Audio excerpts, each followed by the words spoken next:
பொய்யான மயிலேறும் காட்சி எழியாவும் ஒளி வீசும் தெய்வாம்சமே பொய்யான என் வாழ்க்கை புவி மீது நிலையாக அருள் செய்ய வர வேணுமே நீ அருள் செய்ய வர வேணுமே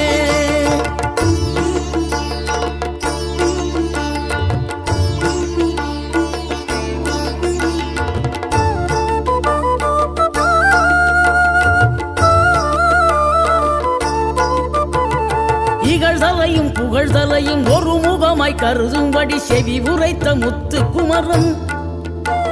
நீ வறுமையையும் வளமையையும் சமநிலையை உணரும்படி மதி கொடுத்த செல்வ குமரன்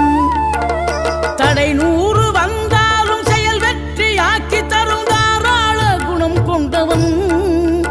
நீ வலை வீசும் அறிவுக்கு தொலைவானவானாகி